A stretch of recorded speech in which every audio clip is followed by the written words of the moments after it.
ಲಕ್ಕುಂಡಿಯ ಕೋಟೆ ವೀರಭದ್ರೇಶ್ವರ ದೇವಸ್ಥಾನದಲ್ಲಿ ಏನು ಎದುರುಗಡೆ ನಡೀತಾ ಇರುವಂತಹ ಉತ್ಖನನದಲ್ಲಿ ಏನು ಸಾಕಷ್ಟು ಕಾರ್ಮಿಕರು ಭಾಗಿಯಾಗಿದ್ದಾರೆ. ಆದರೆ ಕಳೆದ 6-7 ದಿನಗಳಿಂದ ಇವರಿಗೆ ಯಾವುದೇ ರೀತಿಯಾದಂತಹ ಏನು ಸುರಕ್ಷತಾ ಕ್ರಮಗಳನ್ನ ಕೈಗೊಂಡಿಲ್ಲ ಅನ್ನುವಂತ ಆರೋಪ. ಹೀಗಾಗಿ ಏನು ಸಾಕಷ್ಟು ಕಾರ್ಮಿಕರು, ಸುಮಾರು 30ಕ್ಕೂ ಹೆಚ್ಚು ಕಾರ್ಮಿಕರು ಈ ಒಂದು ಬಿಸಿಲು ಚಳಿ ಅನ್ನದೆ ಹಗಲು ಅಂದ್ರೆ ಬೆಳಗ್ಗೆ 8 ಗಂಟೆಯಿಂದ 5 ಗಂಟೆವರೆಗೂ ಕೂಡ ಈ ಒಂದು ಕೆಲಸದಲ್ಲಿ ತೊಡಗಿದ್ದಾರೆ.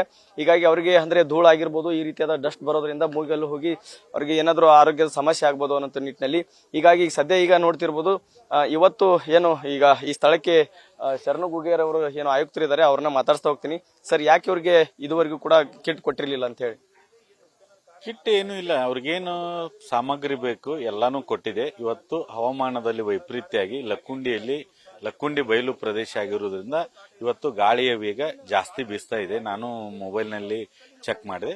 ಅವರಿಗೆ ಈಗಾಗಲೇ ತಾವು ನೋಡಬಹುದು, ಎಲ್ಲರಿಗೂ ಮಾಸ್ಕ್ ಅನ್ನ ಕೊಟ್ಟಿದ್ದೇವೆ. ಇಲ್ಲಿ ಸ್ವಲ್ಪ ಧೂಳು ಬರ್ತಾ ಇದೆ. 10 ನಿಮಿಷದಲ್ಲಿ ನೀರನ್ನು ಸಹಿತವಾಗಿ ಹೊಡಿಸುವಂತ ಕೆಲಸ ಮಾಡ್ತೇವೆ.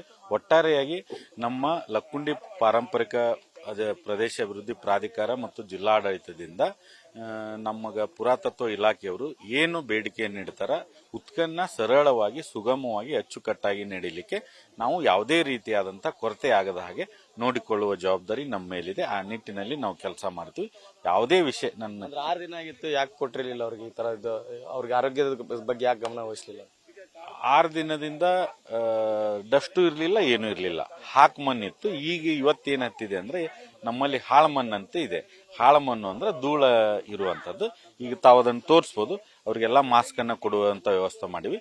10 ನಿಮಿಷದಾಗ ಅಲ್ಲಿ ನೀರನ್ನು ಸಹಿತವಾಗಿ ಹೊಡಿಸುವಂತ ಕೆಲಸ ಮಾಡ್ತೇವೆ. ಇದಿಷ್ಟು ಏನು ಲಕ್ಕುಂಡಿ ಪ್ರಾಧಿಕಾರದ ಆಯುಕ್ತರ ಮಾತು. ಸುರೇಶ್ ಕಡ್ಲಿಮಟ್ಟಿ, ಸ್ಪಷ್ಟ ಗದಗ.